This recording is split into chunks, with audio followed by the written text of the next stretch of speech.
السلام علیکم ورحمۃ اللہ وبرکاتہ۔ الحمد للہ رب العالمین والصلاة والسلام علی رسولہ الکریم، اما بعد فاعوذ باللہ من الشیطان الرجیم، بسم اللہ الرحمن الرحیم۔ قال اللہ تعالی فی کلامہ المجید، ربنا وابعث فیہم رسولا منہم یتلو علیہم آیاتک ویعلمہم الکتاب والحکمۃ ویزکیہم انک انت العزیز الحکیم۔ صدق اللہ العظیم وبلغنا رسولہ النبی الکریم الرؤوف الرحیم۔ ان اللہ وملائکتہ یصلون علی النبی یا ایہا الذین آمنوا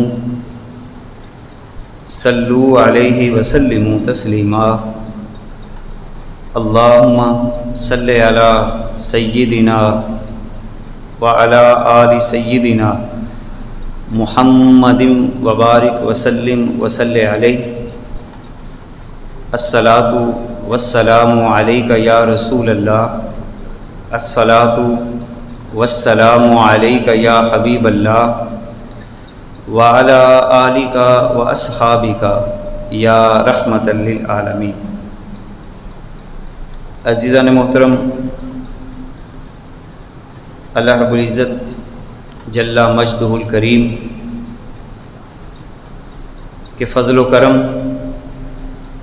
آقا نعمت صلی اللہ علیہ وبارک وسلم کی خصوصی توجہات ہمارے شامل حال ہوئیں۔ اللہ نے ہمیں جمعے کا دن نصیب کیا۔ دعا ہے کہ اللہ تعالی ہماری حاضری قبول فرمائے، ایمان کی سلامتی عطا فرمائے، دین متین کی صحیح سمجھ اور اس پر عمل پیرا ہونے کی توفیق عطا فرمائے۔ آج کی ہماری گفتگو کا عنوان سیدنا ابراہیم علیہ السلام کی دعا کی روشنی میں نبی رحمت صلی اللہ علیہ وبارک وسلم کی اس کائنات عالم میں بعثت، تشریف آوری کا جو بنیادی مقصد سیدنا ابراہیم علیہ السلام نے اپنی دعا کے اندر اللہ کی ذات سے طلب کیا، اور اسی دعا کی تکمیل کے حوالے سے آقا نعمت صلی اللہ علیہ وبارک وسلم خود ارشاد فرماتے ہیں کہ میں ابراہیم علیہ السلام کی دعا کا ثمر ہوں۔ اب اس کا یہ مطلب واضح ہوا کہ سیدنا ابراہیم علیہ السلام نے جو اللہ تعالیٰ سے دعا مانگی تھی، اس دعا کی قبولیت بھی ہوئی، اور جس مقصد کے لیے سیدنا ابراہیم علیہ السلام نے اس دعا کو مانگا، اس کا بھی بھرپور مظاہرہ کائنات کے آقا صلی اللہ علیہ وسلم کی شخصیت کے اندر نمایاں طور پر نظر آتا ہے۔ اور اسی دعا کے حوالے سے اللہ تعالیٰ نے قرآن مقدس کے اندر باقاعدہ طور پر اس کا ذکر بھی فرمایا۔ سورہ آل عمران میں اس کا ذکر کیا کہ جو ابراہیم علیہ السلام نے دعا مانگی تھی کہ وہ نبی ایسا ہو کہ ان پر آیات کی تلاوت بھی کرے، کتاب کی تعلیم بھی دے، ان کا تزکیہ بھی کرے، ان کو حکمت بھی سکھائے، اور وہی بات اللہ تعالیٰ نے سورہ آل عمران کے اندر فرمائی، اور بالکل یہی انداز اختیار فرمایا کہ اللہ تعالیٰ نے مومنوں پر احسان کیا، ان میں رسول بھیجا جو ان پر آیات کی تلاوت بھی کرتا ہے، تزکیہ بھی کرتا ہے، کتاب کی تعلیم بھی دیتا ہے اور حکمت بھی سکھاتا ہے۔ اسی طرح سورہ جمعہ کے اندر بھی اللہ تعالیٰ نے یہی انداز اختیار فرمایا، وَالَّذِي بَعَثَ فِي الْأُمِّيِّينَ رَسُولًا، کہ وہی اللہ ہے کہ جس نے امی لوگوں میں ایک ایسا رسول بھیجا جو ان پر اللہ تعالیٰ کی آیات کی تلاوت کرتا ہے، وَيُزَكِّيهِمْ، ان کا تزکیہ کرتا ہے، وَيُعَلِّمُهُمُ الْكِتَابَ، کتاب کی تعلیم بھی دیتا ہے، حکمت بھی سکھاتا ہے۔ اب ان تین آیات کی روشنی میں ابراہیم علیہ السلام کی دعا، ابراہیم علیہ السلام کا اس دنیا کے اندر ایک ایسے نبی کی دعا کو مانگنا کہ جو 4 کام کرے گا اس دنیا میں آ کر، اور ان 4 کاموں کے بارے میں اللہ تعالیٰ نے متعدد مقامات پر اس کی وضاحت فرمانا، اس بات کی سب سے بڑی دلیل ہے کہ یہ 4 کام نبی کے لیے انتہائی اہمیت کے حامل تھے، اور یہ 4 کام کسی بھی قوم کی پائیدار ترقی کے لیے انتہائی ضروری ہیں۔ ہم یوں بھی کہہ سکتے ہیں کہ نبی کریم صلی اللہ علیہ وبارک وسلم کی بعثت کا بنیادی مقصد ہی یہی 4 کام ہیں۔ تو یہ بات بھی بالکل بجا طور پر درست ہوگی، اور ان 4 کاموں کے دائرے کے اندر، یہ 4 دائرے جب تک مکمل نہیں ہو جاتے، آقا کریم علیہ السلام نے تو اپنی حیات طیبہ میں مکمل کیے اور بڑے خوبصورت انداز کے ساتھ ان کو پورا کیا، اور بحیثیت امت جب ہم ان 4 کاموں کو صحیح انداز کے ساتھ نبھائیں گے نہیں تو آقا کریم علیہ السلام کی بعثت کا مقصد بنیادی طور پر پورا نہیں ہوتا۔ لہذا ہم سب کی ذمہ داری ہے کہ ہم ان 4 کاموں کو سمجھیں، ان 4 کاموں کی اہمیت کو جانیں، ان کی تشریح کے بارے میں معلومات حاصل کریں کہ یہ ہیں کیا، نبی کریم صلی اللہ علیہ وبارک وسلم یہ 4 کام کس انداز کے ساتھ کرتے رہے، ان کے تقاضے کیا تھے، آقا کریم علیہ السلام کا انداز کیا تھا ان 4 کاموں کے کرنے کا، اور پھر ان 4 کاموں کے کرنے کے بعد جو ایک خوبصورت ماحول اللہ رب العزت نے اپنے محبوب کو عطا فرمایا، وہ ماحول کیا تھا اور اس کے نتائج کیا مرتب ہوئے۔ اب اس کا مطلب یہ ہوا کہ قرآن مقدس کا یہ حصہ ہمارے لیے انتہائی اہمیت کا حامل ہوا۔ ابراہیم علیہ السلام نے یہ دعا کس وقت مانگی؟ ہم سب اس بات کو جانتے ہیں کہ سیدنا ابراہیم علیہ السلام بڑا طویل سفر کر کے، ہجرت کر کے مکہ مکرمہ اللہ کے حکم سے حاضر ہوئے، بہت ساری تکالیف آپ نے برداشت کی۔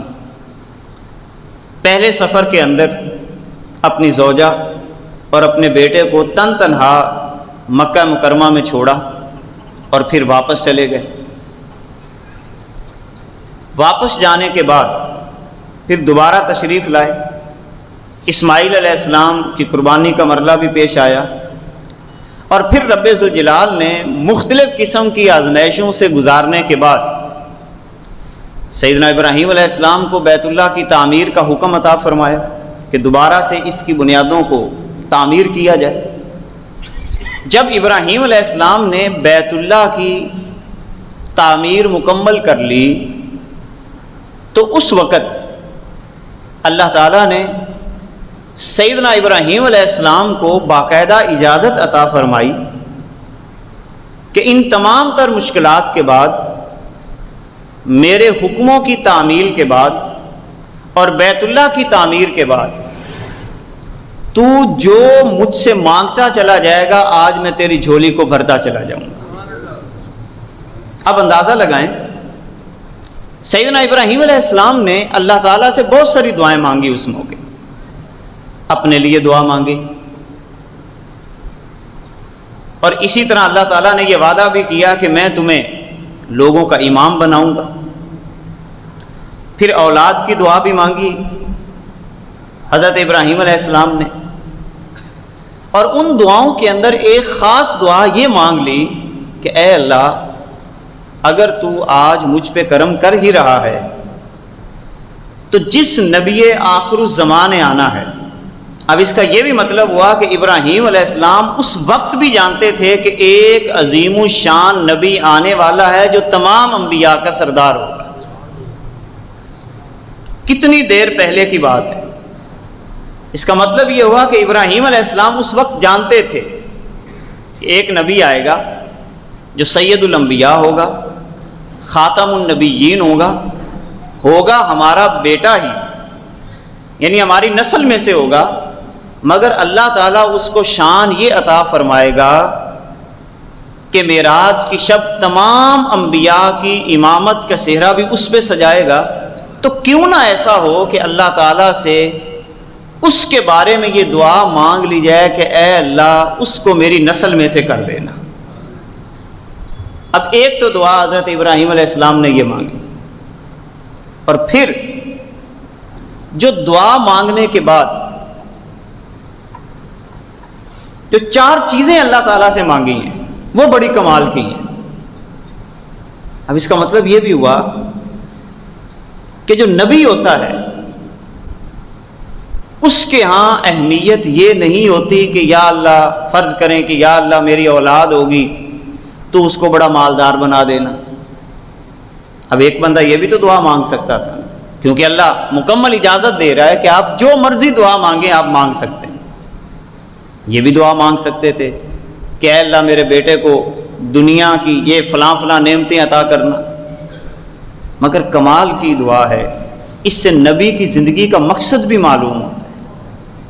اللہ تعالیٰ کے جو بندے ہوتے ہیں ان کی زندگی کا خاص مقصد بھی معلوم ہو رہا ہے کہ ابراہیم علیہ السلام نبی آخر الزمان صلی اللہ علیہ وبارک وسلم کے لیے جو سب سے پہلی دعا مانگ رہے ہیں کہ اے اللہ ایسا نبی بھیجنا، ایسا رسول بھیجنا، یتلو علیہم آیاتک، جو سب سے پہلا کام یہ کرے کہ ان لوگوں پر تیری آیات کی تلاوت کرے۔ کتنی بڑی نعمت مانگ لی اللہ تعالیٰ سے۔ اس کا مطلب ہے نبی کے ہاں جو سب سے عظیم کام یہ ہے کہ نبی جو ہوتا ہے وہ اس بات کو پسند کرتا ہے کہ اللہ تعالیٰ کی آیات کی اپنی زبان کے ساتھ تلاوت کی جائے، کہ سب سے عظیم کاموں میں سے ایک کام یہ ہو گیا۔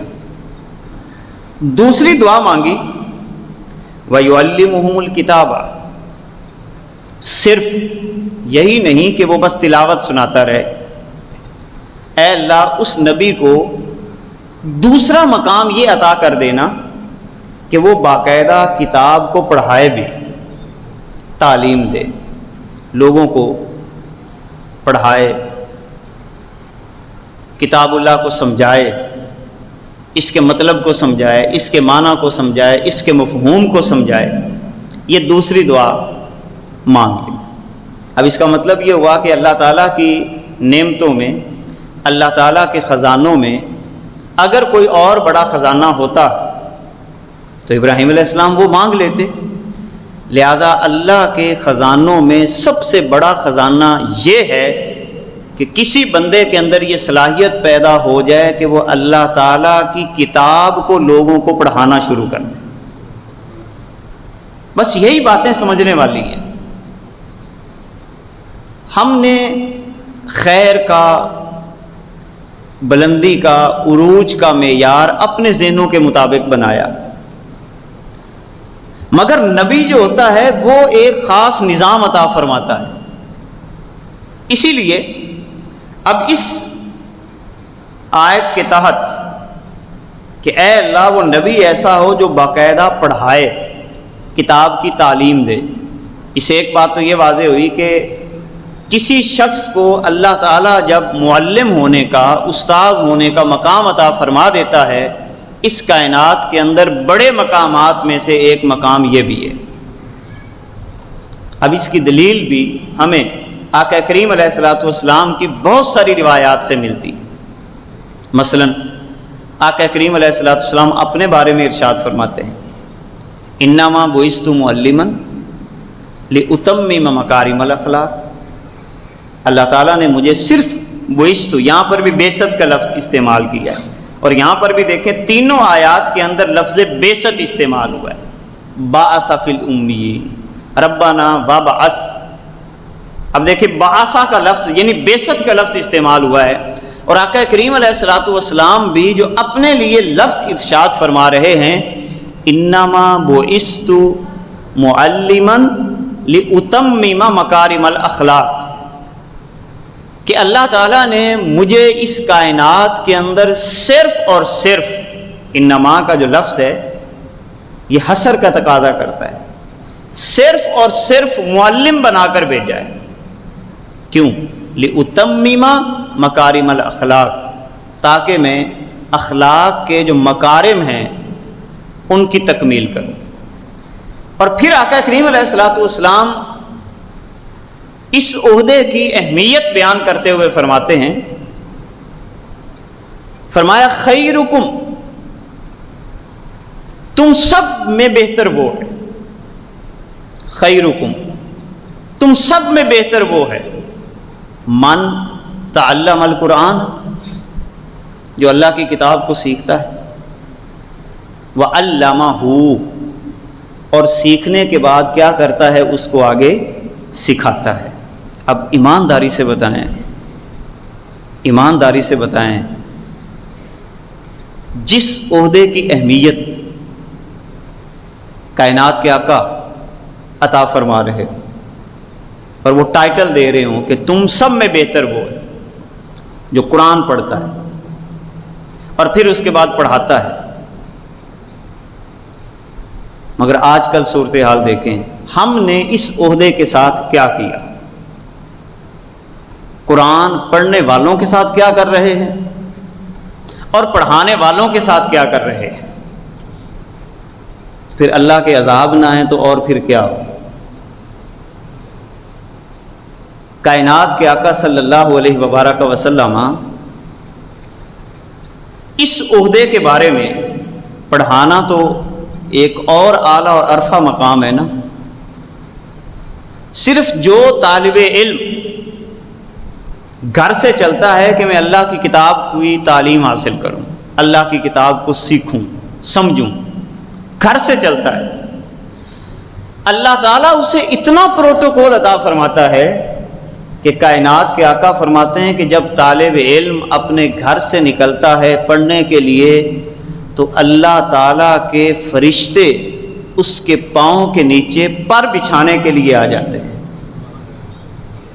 اتنا پروٹوکول اللہ تعالیٰ عطا فرماتا ہے۔ اب ذرا سوچئے، جن بچوں کو، جن طلباء کو جو قرآن کا علم حاصل کرنے کے لیے، دین کا علم حاصل کرنے کے لیے گھر سے نکلتے ہیں، ادھر سے پروٹوکول دے رہا ہو اللہ پروٹوکول دے رہا ہو، فرشتوں کو حکم دے رہا ہو کہ پر بچھا دو، اور صرف یہی نہیں، فرمایا زمین کی جتنی مخلوق ہے اور سمندر کی مچھلیاں ساری کی ساری، ایک نہیں ساری مچھلیاں، اور پھر حضور فرماتے ہیں کہ ساری زمین کی مخلوق یہاں تک کہ چیونٹیاں، اس بندے کا مقام دیکھیں جس کو اللہ تعالیٰ پروٹوکول دے رہا ہے اور اعزاز دے رہا ہے، سمندر کی مچھلیاں اور چیونٹیاں اس دین کے طالب علم کے لیے اللہ کی بارگاہ میں توبہ اور استغفار کرتی رہتی ہے۔ جس کو پروٹوکول اللہ دے آپ اس کو ذلیل کریں، آپ ایسے افراد کو ذلت کی نگاہ سے دیکھیں اور آپ یہ کہیں کہ یہ کون سی ایجوکیشن ہے؟ ایجوکیشن تو یہ ہوتی ہے کہ جی میرا بچہ MBA کر رہا ہے، میرا بچہ BS کر رہا ہے، MS کر رہا ہے اور فلاں فلاں کورس کر رہا ہے، بس یہ تو ایسے مولوی سے ہوتے ہیں، ان کو کیا پتہ کہ دنیا کیا ہے اور فلاں چیز کیا ہے، اور اس طرح کے دھتکارے ہوئے جملوں کے ساتھ آپ اس ایجوکیشن کے بارے میں مضحکہ خیز لہجہ اختیار کریں یا آپ طنز کریں یا آپ ان کو چھوٹا جانیں۔ آپ چھوٹا جان رہے ہیں، اللہ تعالیٰ کی بارگاہ میں تو یہ چھوٹے نہیں ہیں۔ آپ چھوٹا جان رہے ہیں، آپ چھوٹا سمجھ رہے ہیں، یہ تو آپ کی ذہنی سطح ہے نا۔ جتنا ذہن، جیسی سوچ ویسی زبان۔ اب اللہ تعالیٰ تو دیکھ رہا ہے نا کہ میرے ان بندوں کے اندر کیا کچھ ہے، اسی لیے اللہ تعالیٰ یہ فرماتا ہے کہ میرے یہ بندے جو میری بارگاہ میں نکل پڑتے ہیں، کائنات کے آقا صلی اللہ علیہ وبارک وسلم کی ایک حدیث نہیں، پورے محدثین نے باب باندھے ہیں علم کی تلاش کے اوپر، علم کی حیثیت کے اوپر، قرآن مقدس کی نوکری کرنے والوں کے اوپر۔ اور ایک حدیث پاک تو اس سلسلہ میں کمال کی حدیث پاک ہے، کائنات کے آقا صلی اللہ علیہ وبارک وسلم آپ ارشاد فرماتے ہیں، جامع ترمذی کی روایت ہے، جامع ترمذی کی بڑی کمال کی روایت ہے، کائنات کے آقا صلی اللہ علیہ وسلم فرماتے ہیں کہ جو قرآن مقدس پڑھنے میں اس کو، اب یہ جو ہم بات کر رہے ہیں نا، دوسرا پہلو کہ حضور علیہ الصلوۃ والسلام کی بعثت اس دنیا میں کیوں ہوئی، مقاصد کیا تھے، تلاوت، اور دوسرا مقصد کیا ہے کہ اللہ تعالیٰ کی کتاب کو پڑھنا پڑھانا، اسی میں دونوں چیزیں آ جاتی ہیں۔ تو حضور فرماتے ہیں کہ جو بندہ قرآن کریم پڑھنے میں اتنا مستغرق ہو جائے، اس کو فکر ہی بس قرآن کی ہے، ہر وقت پڑھتا رہتا ہے، قرآن کے علوم پڑھتا رہتا ہے، قرآن کو سیکھنے کے لیے اپنی دوگ میں رہتا ہے، اس کو اور کوئی فکر ہی نہیں ہوتی۔ اب اس کا ایک سب سے بڑا فائدہ پتہ ہی کیا ہوتا ہے؟ آپ اس کو تجربہ کر کے دیکھ لیں، آپ اللہ کی اس کتاب سے عشق کر کے دیکھیں۔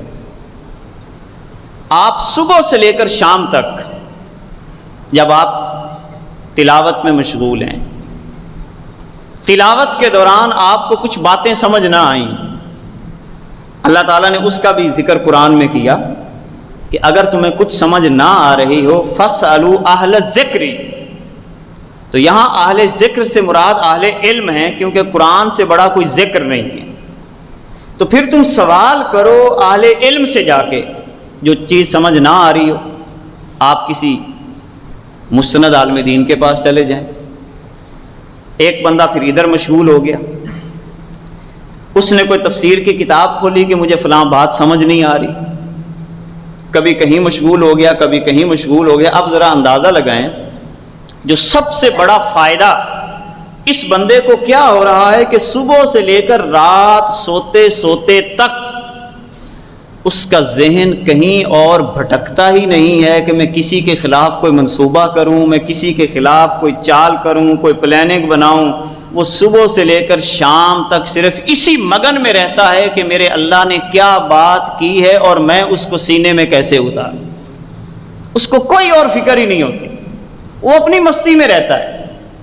اب جب اتنی مستی چھا جاتی ہے بندے کے اوپر، قرآن پڑھنے کی مستی، جس کا مقام آپ دیکھیں اللہ تعالیٰ نے کیا عطا فرمایا ہے، اور خوش نصیب ہیں وہ بندے، خوش نصیب ہیں وہ بندے جو صبح سے لے کر شام تک اللہ کی کتاب کو سینے سے لگائے ہوئے ہیں، پڑھ رہے ہیں، پڑھا رہے ہیں، کوئی چگلی نہیں کرتے، کوئی غیبت نہیں کرتے، کوئی منفی منصوبہ بندی نہیں ہے، کوئی چال نہیں چلتے، تعمیری سوچ رکھتے ہیں، آگے بڑھتے ہیں، آگے بڑھتے چلے جاتے ہیں۔ اس لیے کائنات کے آقا فرماتے ہیں کہ جو بندہ اتنا مستغرق ہو جائے کہ اسے دعا مانگنے کا موقع ہی نہیں مل رہا، دعا مانگنے کا موقع ہی نہیں مل رہا، اس کو اچھا یہ آیت نہیں سمجھ آئی، وہ نماز پڑھتا ہے، جلدی جلدی کتاب اٹھاتا ہے، یار میں اس آیت کے بارے میں پہلے سیکھ لوں، دعا کی خیر ہے، وہ دعا بھی نہیں مانگتا۔ اندازہ لگائیں، اس کو دعا کی فکر بھی نہیں ہوتی، پڑھتا رہتا ہے، کبھی کوئی کتاب اٹھاتا ہے کہ مجھے یہ آیت سمجھ آ جائے، کبھی کوئی کتاب اٹھاتا ہے کہ مجھے یہ آیت سمجھ میں آ جائے، وہ قرآن کے گرد اتنا گھومتا ہے، حضور علیہ الصلوۃ والسلام فرماتے ہیں کہ اسے دعا مانگنے کا موقع ہی نہیں ملتا۔ تو اللہ تعالیٰ نے فرمایا، حضور فرماتے ہیں کہ جب بندہ اتنا مست ہو جاتا ہے، قرآن کے گرد گھومتا رہتا ہے تو اللہ تعالیٰ نے فرمایا کہ یہ میرے بندے جو قرآن میں اتنے مست ہو جائیں کہ ان کو مانگنے کا ٹائم ہی نہیں مل رہا، تو میں ان کو مانگنے والوں سے بھی زیادہ عطا فرما دیتا ہوں۔ جو یہ مانگتے رہتے ہیں یا اللہ بچے دے دے، یا اللہ نوکری دے دے، یا اللہ فلاں چیز دے دے، وہ سارا دن اسی دعا میں لگے رہتے ہیں۔ تو کتنا خوبصورت فارمولہ دے دیا کائنات کے آقا نے کہ دعا مانگنے کی ضرورت بھی نہیں، دعا مانگنے کی بھی ضرورت نہیں ہے، بس آپ قرآن میں مست ہو جائیں، اللہ تعالیٰ آپ کو اتنا عطا فرمائے گا کہ دعا مانگنے والے جو دن رات دعائیں مانگ کر اپنے لیے مانگ رہے ہوتے ہیں، اللہ تعالیٰ ان کو اتنا عطا نہیں کرتا جتنا اس بندے کو عطا کر دیتا ہے جو قرآن میں مست ہو گیا ہے۔ کتنی بڑی خوبصورت دعوت ہے، آؤ لوگو، چھوڑ دو جھنجٹ سارے، کوئی فائدہ نہیں۔ آج تک کسی نے منفی سوچ والا شخص اس کو کامیاب ہوتے دیکھا ہو تو بتائیں، کوئی ایک بندہ ایسا ہو کہ اس کی منفی سوچ ہو اور وہ کامیاب ہو گیا۔ کامیاب وہی ہوتے ہیں جو اللہ کی کتاب کے ساتھ جڑتے ہیں، اس کو سمجھتے ہیں اور اس میں مست ہو جاتے ہیں۔ دنیا کے سارے علوم اللہ تعالیٰ نے اس میں رکھے، سارے اس میں رکھے، آپ صرف ان کو سمجھیں صحیح۔ اور ایک جگہ پہ اللہ تعالیٰ نے اس قرآن کی جو تاثیر بیان کی ہے، بڑی کمال کی تاثیر ہے۔ ایک تو اللہ تعالیٰ نے اس قرآن کے بارے میں خود یہ لفظ ارشاد فرمایا کہ یہ فرقان ہے، تبارک الذی نزل الفرقان علی عبدہ۔ اور دوسری بات جو اللہ تعالیٰ قرآن مقدس کے اندر ارشاد فرماتا ہے، بڑی کمال کی یہ آیت پاک ہے، اور یعنی جو بندہ یہ چاہتا ہے کہ اس دنیا کے اندر اسے صحیح ڈائریکشن، سمت معلوم ہو جائے کہ میں نے چلنا کدھر ہے۔ آج کل آپ نے دیکھا ہوگا کہ بہت سارے لوگ ذہنی طور پر پریشان ہیں، ان کو پتہ ہی نہیں چل رہا کہ ہم جائیں کدھر۔ کبھی معاشرے کا دباؤ آ جاتا ہے، مثال کے طور پر معاشرہ چاہتا ہے کہ نہیں اس بندے کی ویلیو جو ہوتی ہے نا وہ زیادہ ہوتی، وہ کہتا ہے اچھا میں فلاں بن جاؤں۔ پھر خیال آتا ہے کہ نہیں، کچھ لوگ مثال کے طور پر بزنس مین کو بڑا پسند کرتے ہیں، اب اس کے دل میں خیال آ جاتا ہے کہ میں بزنس مین بن جاؤں۔ اچھا پھر اس کے ذہن کے اندر خیال آتا ہے نہیں جناب جو وکیل ہوتا ہے نا اس کی بڑی ٹور ہوتی ہے، اچھا پھر وہ ادھر بھاگ پڑتا ہے۔ پھر اس کے ذہن کے اندر خیال آتا ہے نہیں جناب جس کے پاس دولت زیادہ ہوتی ہے نا لوگ اس کو بڑا سلام کرتے ہیں، وہ ادھر بھاگ پڑتا ہے۔ وہ طرح طرح کے ہاتھ پاؤں مارتا ہے کہ مجھے کوئی مقام مل جائے، مجھے کوئی عزت مل جائے، مگر خدا کی قسم اللہ تعالیٰ کا ضابطہ اٹل ہوتا ہے، اس میں کوئی کجی نہیں ہوتی، کوئی کمی نہیں ہوتی۔ اللہ تعالیٰ قرآن میں فرماتا ہے کہ اگر تم صاحب بصیرت بننا چاہتے ہو، اس مقام پر تم نے کیا کرنا ہے، کون سا قدم اٹھانا ہے، کدھر جانا ہے، بس ایک کام کر لو۔ اللہ تعالیٰ قرآن میں فرماتا ہے کہ صرف اللہ تعالیٰ سے ڈرنا شروع کر دو، بس ایک نکاتی ایجنڈا، صرف ایک نکاتی ایجنڈا دیا ہے، 2 باتیں نہیں کی، 3 باتیں نہیں کی، 4 باتیں نہیں کی، صرف ایک بات اللہ تعالیٰ نے کی، پھر جو مرضی کر لو.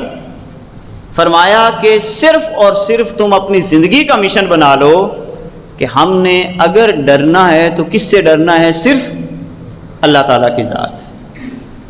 بس یہ نقطہ ذہن میں بٹھا لو. اللہ تعالیٰ فرما رہا ہے یجعل لکم فرقانا، اللہ تعالیٰ تمہارے اندر یہ صلاحیت پیدا کر دے گا کہ تمہیں پتہ چل جائے گا کہ حق کیا ہے اور باطل کیا ہے، اور پھر اس کے مطابق تم آگے بڑھتے چلے جاؤ. اس لیے کائنات کے آقا صلی اللہ علیہ وسلم نے یہ کمال کا جو اصول ہمیں عطا فرمایا، تعلیم کتاب کا جو منصب نبوت ہے اور آقا کریم علیہ الصلوۃ والسلام کی ذمہ داری ہے پہنچانے کی، اور بڑی خوبصورت ذمہ داری آپ نے نبھائی. آپ کے راستے میں رکاوٹیں بھی آئیں. سورہ فرقان پڑھ کے دیکھیں، عجیب و غریب باتیں لوگوں نے کی. یہ کیسا نبی ہے، کبھی کوئی بات کر دیتا ہے تو اس کو یوں کرنا چاہیے تھا کہ سارا اکٹھا ہی قرآن ہمیں سنا دیتا. اب وہ کیوں کہتے تھے بھلا؟ اصل میں جو منافق ہوتے ہیں نا، یا حق کے مخالف لوگ ہوتے ہیں، وہ جیسے ہی حق کے خلاف چلتے ہیں یا منافقت کرتے ہیں تو کائنات کے آقا صلی اللہ علیہ وسلم پر آیات نازل ہو جاتی، اور آیات میں اتنی قوت ہوتی ہے کہ یہ بندے کو اندر سے واقعتاً ایک دفعہ ہلاتی ہیں. جب یہ آئینہ دکھاتی ہیں آیات تو پھر دکھانے والا چبھتا ہے کہ یہ آئینہ ہمیں کیوں دکھا رہا ہے، یہ حق اور باطل کی تمیز ہمیں کیوں سکھا رہا ہے. تو وہ بندہ پھر چبھنا شروع ہو جاتا ہے. تو اس لیے مشرکین نے کہا کہ یہ محمد ہمیں کبھی کوئی آیت سنا دیتا ہے، کبھی کوئی آیت سنا دیتا ہے، تو کیوں نہیں یہ ایسا کرتا کہ یہ سارا کا سارا اکٹھا ہی ایک دفعہ سنا دے. سادہ لفظوں میں ایک ہی دفعہ بے عزتی ہو جائے، جو بار بار ہماری بے عزتی ہو رہی ہے یہ نہ ہو. پھر وہ کہنے لگے کہ یہ کیسا نبی ہے، کیسا نبی ہے کہ نہ اس کے کچھ پلے. اب دیکھیں انہوں نے مذاق اڑایا، نہ اس کے کچھ پلے، نہ اس کے پاس کوئی ہیرے، نہ اس کے پاس کوئی جواہرات، نہ اس کے پاس کوئی بڑا باغ. ذرا سوچ دیکھیں اعتراض کرنے والوں کی. سورہ فرقان اٹھا کے دیکھیں، بڑے دلچسپ اعتراضات ہیں، اور اس سے میں یہ سمجھتا ہوں کہ جو بندہ دین کا کام کر رہا ہو بہت بڑی نفسیاتی قوت ملتی ہے. کہنے لگے ما لی ھذا الرسول یاکل الطعام، یہ کیسا رسول ہے، یہ تو روٹی کھاتا ہے. اب روٹی کھانے پہ بھی اعتراض، یہ بھی اعتراض کیا گیا رسول اللہ صلی اللہ علیہ وسلم کہ یہ کیسا رسول ہے کہ یہ تو روٹی کھاتا ہے. اس کا مطلب ہے کہ حضور پر یہ بھی اعتراض کیا گیا کہ یہ روٹی کھاتا ہے. اس لیول کی ذہنیت، ایسا بھی اعتراض آقا کریم علیہ الصلوۃ والسلام پہ کیا گیا. پھر اعتراض کیا کیا گیا؟ وَيَمْشِي فِي الْأَسْوَاقِ. ذہنی سطح دیکھیں اعتراض کرنے والوں کی. یہ کیسا نبی ہے، یہ تو بازاروں میں چلتا ہے. یمشی فی الاسواق. اب ان کے ذہنوں میں کیا تھا کہ نبی کو بازاروں میں نہیں چلنا چاہیے، تاکہ یہ چونکہ حضور چل پھر کر لوگوں کو حق اور باطل کی بات بتایا کرتے تھے. اب یہ بھی انہوں نے اعتراض کر دیے، ان کی ذہنی سطح تھی. تیسرا اعتراض انہوں نے حضور علیہ الصلوۃ والسلام پہ یہ کیا جب حضور قرآن کی تعلیم دے رہے تھے، یہ کیسا نبی ہے، اس پر کوئی فرشتہ کیوں نہیں نازل ہوا؟ ایک فرشتہ آتا اور وہ اس کے آگے چلتا، پروٹوکول، وہ اس کے آگے چلتا اور کیا کہتا؟ ہٹو بھئی ہٹو، نبی آ گیا، ہٹو بھئی ہٹو، نبی آ گیا. یہ تو آرام سے چلتا ہے، لوگوں سے ملاقات کرتا ہے، کوئی اس کے ساتھ پروٹوکول نہیں ہے. اب وہ ذہن کیا دینا چاہتے تھے کہ دیکھیں ہم اس بندے کو تسلیم کر لیں. ذرا ذہنی سطح دیکھیں آپ. اصل میں آپ نے موازنہ کرنا ہے معترض کا، جو آقا کریم علیہ الصلوۃ والسلام پہ اعتراض کر رہا ہے. چونکہ یہ اعتراض کرنے والے کون تھے؟ ابو جہل، ابو لہب، یہ جتنے بھی مکے کے بڑے سردار تھے، چودھری تھے. اب ان کا معمول کیا تھا جب وہ بازاروں میں چلتے تھے؟ ان کا معمول یہ تھا کہ انہوں نے نوکر ساتھ لیے ہوتے، خادم، کوئی وہاں پر ان کے اوپر سایہ کر کے چلتا، اور باقاعدہ کچھ شاعر بھی ساتھ رکھے ہوتے. شاعر بھی، یعنی جو جھوٹی تعریفیں کیا کرتے تھے. جیسے آج کل کے دور کے اندر بھی جھوٹی تعریفیں کرنے والے لوگوں کے پاس موجود ہوتے ہیں، جناب یہ تو فلاں ہے، یہ تو فلاں ہے، یہ تو فلاں ہے، اور پھر ساتھ ساتھ پروٹوکول دینے کے لیے اس انداز کے ساتھ چلنا۔ اب یہاں پر جو انہوں نے یہ اعتراض کیا نا آقا کریم علیہ الصلوۃ والسلام پر، وہ اس لیے کیا کہ یہ کیسا نبی ہے، ہم جب مکے کے سردار ہیں اور گلیوں اور محلوں میں نکلتے ہیں تو ہمارا اتنا پروٹوکول ہے کہ ہمارے خادم، ہمارے جو نوکر ہیں، یہ ہمارے ساتھ ساتھ چلتے ہیں، ہمیں پروٹوکول دیتے ہیں، ہم اسے نبی تسلیم نہیں کر سکتے، اس لیے کہ اس کا تو کوئی پروٹوکول ہی نہیں ہے، اس کا تو کوئی پروٹوکول نہیں ہے۔ اس کا مطلب یہ ہوا کہ حضور علیہ الصلوۃ والسلام پر جب آپ حق کی بات کر رہے تھے تو یہ اعتراض بھی ہوا۔ اچھا، ایک اور اعتراض بھی انہوں نے کیا، وہ کہنے لگے اس نبی کا ایک بڑا سا باغ ہونا چاہیے تھا، بڑا سا باغ، بڑا باغ ہونا چاہیے تھا، اس میں کوئی پھل ہوتے، اور یہ کیا کرتا، اپنے باغ میں بیٹھا ہوتا براجمان ہو کے، یہ نبی یعنی محمد صلی اللہ علیہ وسلم اپنے باغ میں بیٹھا ہوتا، اور ہم اس کو تب نبی تسلیم کرتے کہ جب اس کی باقاعدہ جو دنیاوی چراہٹ ہے وہ بھی ہوتی، اور یہ باغ سے خود بھی پھل کھاتا، اور ہم جب اس کے پاس جاتے یہ ہمیں بھی پھل پیش کرتا۔ یعنی اس میرٹ کو وہ ذہن میں لا کر بات کر رہے تھے کہ ہم اس کو تب نبی تسلیم کریں گے جب ہمارے معیار میں اترے گا۔ اب اللہ کے ہاں تو یہ معیار نہیں۔ اب یہ اعتراض انہوں نے حضور صلی اللہ، آج بھی دیکھیں نا لوگ، جو بات میں نے پہلے کی ہے، ذہنیت کی بات کی ہے، کہ کچھ لوگوں نے ذہن بنایا، اچھا فلاں بندے کی زمین اتنی ہے، جب تک میری زمین اتنی نہیں ہوگی نا میرا تو مقام نہیں بن سکتا۔ یا آپ نے یہ ذہنیت بھی دیکھی ہوگی کہ جو بندہ جتنی حیثیت والا ہوتا ہے وہ دوسرے بندے کو اپنے لیول کے مطابق پروٹوکول دیتا ہے۔ فرض کریں کسی کے پاس مربع زمین کا ہے تو وہ 2 ایکڑ والے کو اتنا پروٹوکول نہیں دے گا جتنا مربع زمین والے کو پروٹوکول دے گا، برابری کا پروٹوکول دے گا۔ مگر حضور یہی تو فرق مٹانے آئے تھے، اچیاں نیویاں دے فرق مٹان آیا۔ اب یہی تو فرق مٹانے کے لیے آئے تھے کائنات کے آقا صلی اللہ علیہ وسلم، یہی تو تزکیہ کرنے کے لیے آئے تھے جو ابراہیم علیہ السلام نے دعا مانگی تھی۔ اور یہاں پر جو جملے جو انہوں نے استعمال کیے کہ اس نبی کا باغ ہونا چاہیے تھا، اور ایک اور اعتراض بھی کر دیا۔ اب اعتراضات کی آپ فہرست دیکھیں۔ اگلا اعتراض انہوں نے حضور علیہ الصلوۃ والسلام پہ یہ کر دیا کہ یہ کیسا نبی ہے، نہ اس کو چاہیے تھا کہ روٹی بھی نہ کھاتا، اب ذرا اندازہ لگائیں، اس کو چاہیے تھا کہ یہ بازاروں بھی میں نہ چلتا، بس اپنی جگہ پہ براجمان ہو کے بیٹھا رہتا، اور پھر ہم اس کے پاس جاتے۔ اس کا کوئی بڑا باغ ہونا چاہیے تھا، یا اس کے پاس کوئی نہ کوئی پروٹوکول ہونا چاہیے تھا۔ اور ایک اعتراض انہوں نے یہ کیا کہ اس کے پاس کوئی کنز ہونا چاہیے، کنز خزانے کو کہتے ہیں، بینک بیلنس بہت زیادہ ہونا چاہیے۔ آج بھی دیکھیں لوگ بینک بیلنس سے پہچانے جاتے ہیں، اس کے اکاؤنٹ میں کتنے پیسے ہیں، کتنے پیسے ہیں۔ اور میں اکثر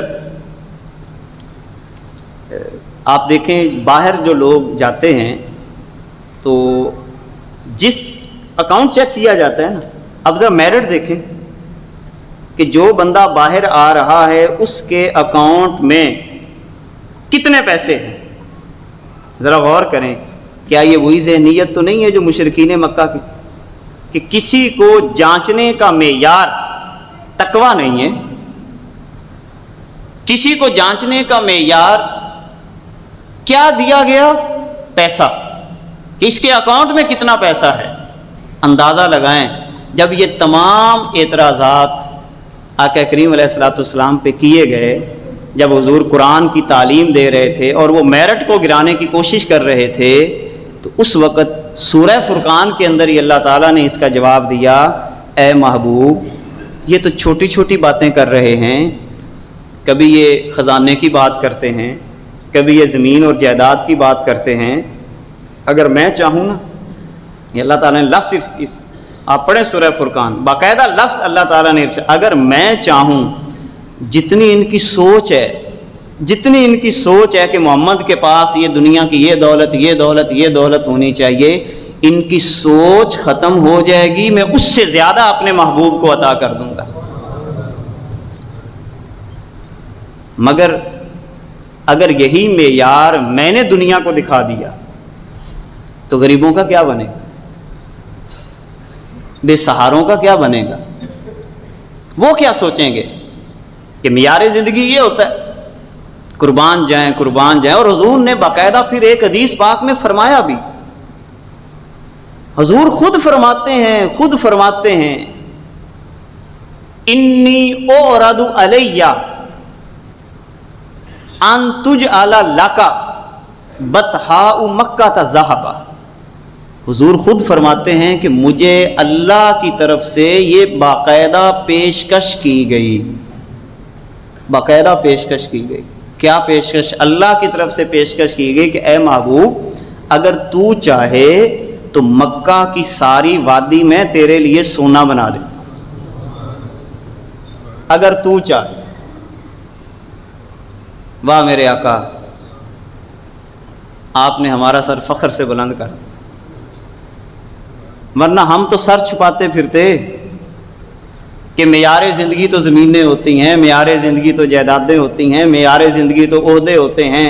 واہ میرے آقا، آپ نے غریبوں کا وہ سہارا آپ نے بن کے دکھایا کہ اللہ پیشکش کر رہا ہے کہ میرے محبوب اگر تو چاہے تو مکہ سارا تیرے لیے سونا بنا دوں۔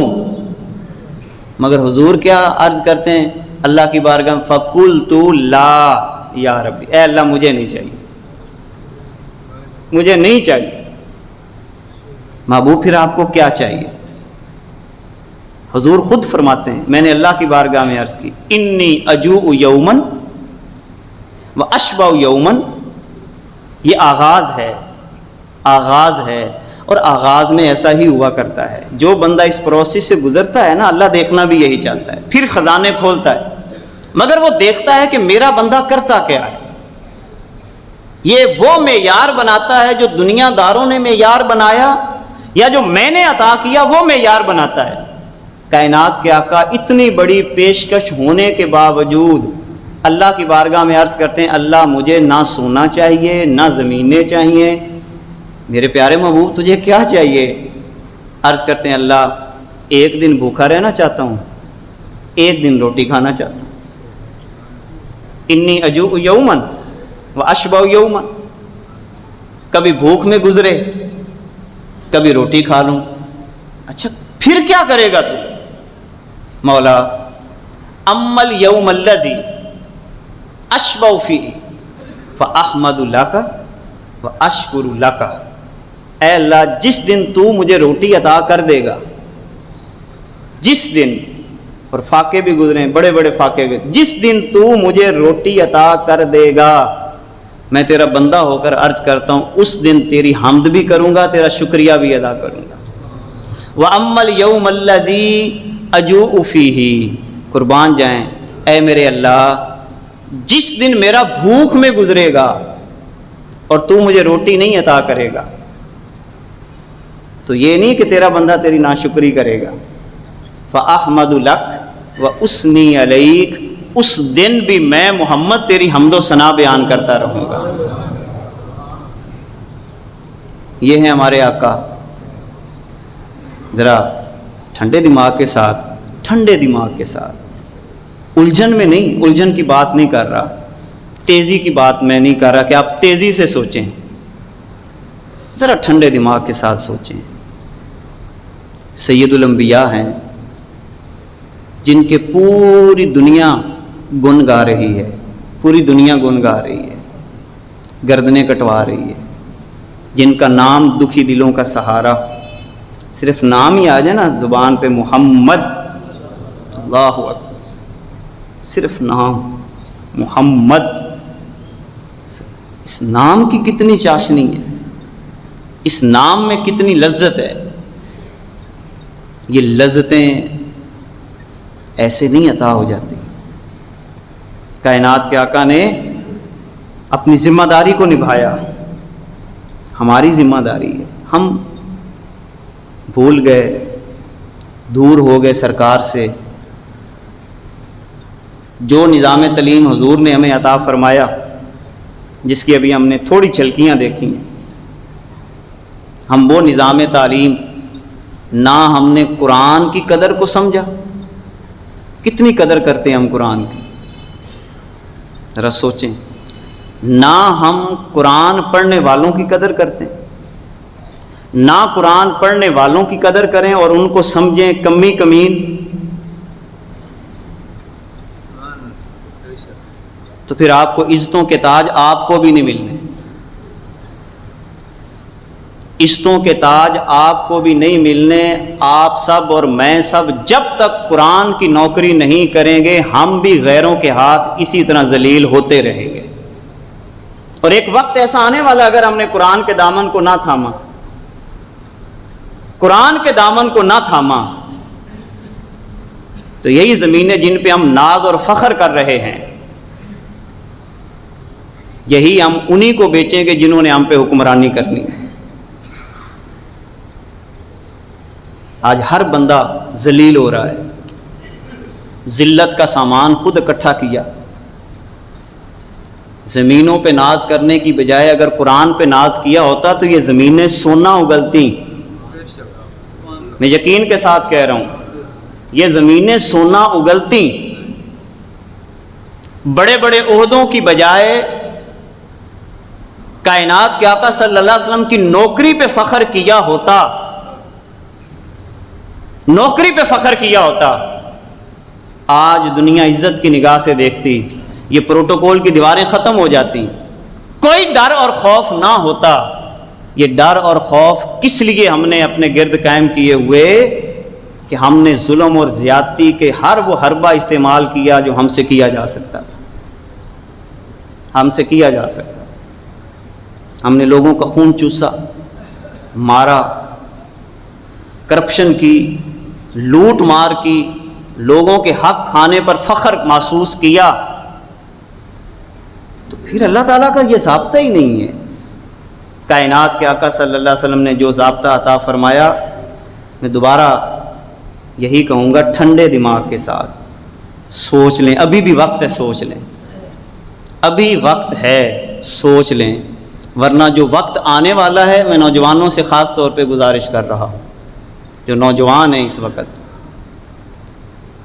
آپ بھائی بھی ہیں، کچھ بیٹے ہیں، میں آپ سب سے درخواست کرتا ہوں، خدارا اپنے وقت کو برباد نہ کریں، قرآن کے نوکر بنیں، قرآن کی نوکری میں سارے علوم حاصل کریں، یہی زمینیں ہمارے لیے سونا اگلیں گی، انہی زمینوں سے اللہ تعالی ہمیں غیب کے خزانوں سے عطا فرمائے گا، یہی پانی ہمارے لیے رحمت کا سبب بنے گا۔ ہم نے کیا ترقی کی کہ پانی کو بھی خراب کر لیا؟ ترقی یافتہ ہو گئے نا، ایجوکیشن جی، تعلیم یافتہ ہو گئے، کیا ترقی کی ہے؟ اپنا پانی ضائع کر لیا۔ ضائع کیا ہے کہ نہیں کیا؟ کس نے ضائع کیا ہے؟ ہم نے ضائع کیا ہے۔ اب وہی پانی آہستہ آہستہ مہنگو دام ہم خرید کر پینے کے لیے مجبور ہو رہے ہیں۔ ربنا وابعث فیہم رسولا، دعا ابراہیمی، اے اللہ ان میں ایسا رسول بھیج، یتلو علیہم آیاتک، جو ان پر تیری آیات کی تلاوت کرے۔ آیات کی تلاوت کو اپنا اولین فرض بنا لیں۔ جتنا ٹائم آپ فیس بک پہ ضائع کرتے ہیں، جتنا وقت آپ سوشل میڈیا پہ ضائع کرتے ہیں، اتنا وقت اللہ کی کتاب کو ہاتھ میں اٹھا کر، جس طرح وہ سکرولنگ کرتے ہیں، یہ والی سکرولنگ آپ کی طبیعت میں آئے گی تو انشاءاللہ آپ کی زندگی بدلے گی۔ جب صبح سے لے کر آپ کو اتنا چسکا اس کا ہوگا کہ بس یہ سکرولنگ ہو رہی ہے، واہ میرے اللہ کیا بات ہے، کتنی خوبصورت میرے دل کا تزکیہ کر دیا، واہ میرے اللہ تو نے میری اوقات یاد کروا دی، واہ میرے اللہ تو نے مجھے شیطان کے چنگل سے بچا لیا، واہ میرے اللہ تو نے کہا انما حرم ربی الفواحش، میرے رب نے بے حیائی کو حرام قرار دے دیا ہے، واہ میرے اللہ، واہ میرے اللہ تو نے مجھے یہ چیزیں عطا فرما دیں، یہ چیزیں عطا فرما دیں کہ تو نے میرے لیے جنت کا ہمیشہ کے لیے سامان دے دیا۔ آپ اس کی مستی میں گم ہو جائیں، جیسے حدیث پاک میں نے پہلے عرض کی، اس کتاب کی مستی میں گم ہو جائیں، قرآن کی محبت میں گم ہو جائیں، میرے آقا کا وعدہ ہے آپ کو دعا مانگنے کی فرصت نہ ملے، دعا مانگنے کی بھی فرصت نہ ملے، اتنے مست الست ہو جائیں۔ کتنا بڑا وعدہ ہے، فرمایا جو بندے سارا دن دعائیں مانگتے رہتے ہیں، اللہ یہ دے دے، وہ دے دے، فلاں چیز دے دے، وہ چیز دے دے، وہ دعا مانگتے رہتے ہیں، پتہ نہیں ان کو ملنا ہے یا نہیں ملنا، مگر جو قرآن میں مست الست ہو جاتے ہیں، اللہ تعالیٰ دعا مانگنے والوں سے زیادہ ان کو عطا فرما دیتا ہے۔ اس کی سکرولنگ کرنا سیکھیں، میں نوجوانوں کو کہہ رہا ہوں، اس کی سکرولنگ کرنا سیکھیں، انشاءاللہ آپ دیکھیں گے کہ خاص زندگی میں ایک انقلاب پیدا ہوتا ہے۔ یہ ہے وَيُعَلِّمُهُمُ الْكِتَابَ وَالْحِكْمَةَ، پھر آپ کو حکمت سمجھ آئے گی کہ کس چیز کو کون سا مقام دینا ہے، کس بندے کو کون سا مقام دینا ہے۔ ہم سارا نظام الٹ کر کے بیٹھے ہوئے، جیسے عرض کیا قرآن کو مقام دینا تھا، نہیں دیا، اوروں کو مقام دیا، قرآن کے چاہنے والوں کو مقام دینا تھا، نہیں دیا، دنیا داروں کو مقام دیا، قرآن پڑھانے والوں کو مقام دینا تھا، نہیں دیا، اپنی انانیت کو مقام دیا۔ تو مقام حکمت سے آتا ہے۔ اور آخری بات وَيُزَكِّيهِمْ، پھر دل بھی صاف ہو جاتے ہیں، دل ستھرے ہو جاتے ہیں۔ یہ چار ہیں مقاصد نبوت، آقا کریم علیہ الصلوۃ والسلام کی اس دنیا کے اندر تشریف آوری کے یہ چار مقاصد جو ابراہیم علیہ السلام نے بھی اللہ سے مانگے، متعدد مقامات پر اللہ تعالیٰ نے قرآن میں بیان کیے۔ آپ ان چار مقاصد کو سر فہرست اپنا نصاب زندگی بنا لیں، تلاوت قرآن، تعلیم قرآن، حکمت قرآن، اور دل کو پاکیزہ کر لیں۔ یہ چار کام آپ کر لیں، آج بھی اللہ تعالیٰ آپ کو اور مجھے زمین سے اٹھا کر اوج ثریا پہ پہنچا دے گا۔ اللہ تعالیٰ ہمیں قرآن کا نور سمجھنے کی توفیق عطا فرمائے۔ وآخر دعوانا الحمدللہ رب العالمین۔